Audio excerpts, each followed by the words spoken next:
चमकती दुनिया, खाली एहसास। प्रिया की जिंदगी एकदम खुली किताब की तरह थी।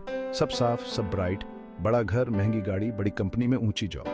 देखने वाले कहते, यार प्रिया से ज्यादा किस्मत वाला कौन? पर असली बात तो प्रिया ही जानती थी। अंदर ही अंदर एक खालीपन हमेशा उसे घेरे रहता था, जैसे कोई महंगा सा तोहफा मिला हो लेकिन उसके अंदर कुछ हो ही नहीं। इतनी चमक दमक में भी प्रिया का दिल उदास रहता था। दिन भाग दौड़ में निकल जाते, रातें नींद गायब, खुशी मानो बहुत दूर का सपना जिसे पाना मुश्किल ही नहीं नामुमकिन। एक अजीब सी बेचैनी हमेशा बनी रहती, जैसे कुछ कमी है जो पूरी होनी चाहिए, पर क्या कमी है ये समझ ही ना आता था। स्कूल का बुलावा, यादों का सिलाब। एक दिन अचानक प्रिया को अपने स्कूल से बुलावा आया। स्कूल का सालाना जलसा था। प्रिया को खास तौर पर बुलाया गया था। इतने सालों बाद स्कूल जाने का सोचकर प्रिया के मन में भी एक अजीब सी हलचल हुई।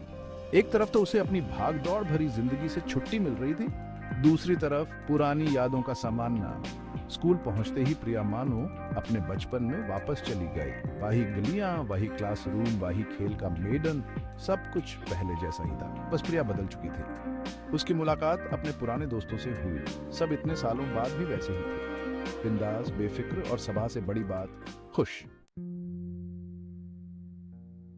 समारोह के बाद मन का तूफान। जलसा खत्म होने के बाद प्रिया अकेली स्कूल के मैदान में बैठी थी। उसके दोस्तों ने उसे रुकने के लिए कहा था, लेकिन प्रिया के मन में तो जैसे तूफान आ गया था। उसे समझ नहीं आ रहा था कि आखिर वो क्या महसूस कर रही है। एक तरफ तो उसे अपने दोस्तों के साथ बिताया हुआ समय बहुत अच्छा लगा था। वह अपनी पुरानी यादों में खो गई थी। उसे एहसास हुआ कि कितने दिन हो गए जब उसने दिल खोलकर हंसी नहीं दी। लेकिन दूसरी तरफ प्रिया को अपनी जिंदगी में एक कमी खल रही थी। उसे अपने दोस्तों से जलन हो रही थी। उनकी सादगी, उनकी खुशी देखकर प्रिया को अपनी जिंदगी और भी ज्यादा खाली लगने लगी थी। वो सोच रही थी कि आखिर उसने ऐसा क्या किया जो उसे वो खुशी नहीं मिली जो उसके दोस्तों के पास थी। प्रिया को अपनी जिंदगी शीशे के घर जैसी लगने लगी थी। बाहर से देखने पर सब साफ और ब्राइट, लेकिन अंदर से सब ठंडा और खाली। उसे एहसास हुआ कि वो अपनी जिंदगी दूसरों को दिखाने के लिए जी रही थी।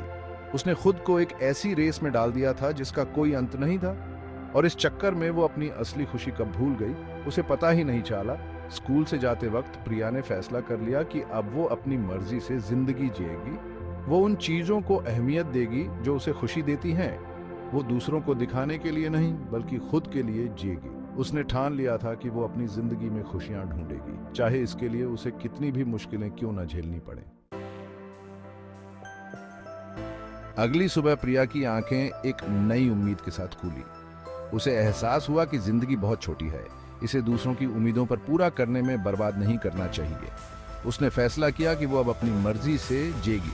वो वही करेगी जो उसे खुशी देता है, न कि वो जो दूसरों को इम्प्रेस करे। प्रिया ने अपनी नौकरी छोड़ दी।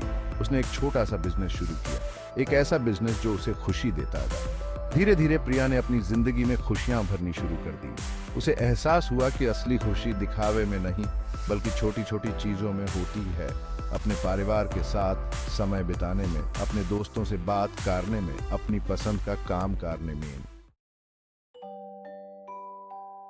प्रिया की कहानी हमें याद दिलाती है कि असली जीत खुद पर होती है। दुनिया की नजर में सफल होने का क्या मतलब जब हम खुद खुश ना हों। खुशी किसी मंजिल पर नहीं बल्कि सफर में होती है। जरूरत है तो बस अपने दिल की सुनने की। अपनी जिंदगी को जी भर के जियो, अपनी मर्जी से जियो, दुनिया की परवाह मत करो, क्योंकि असली खुशी वही है जो दिल से आए, दिखावे से नहीं। याद रखना, आपकी कहानी आपकी है, इसे अपनी मर्जी से लिखो। नमस्कार दोस्तों, स्वागत है आप सभी का हमारे चैनल नानी की कहानी में, जहां हर कहानी में बसती है प्यार की मिठास और नानी की प्यारी आवाज।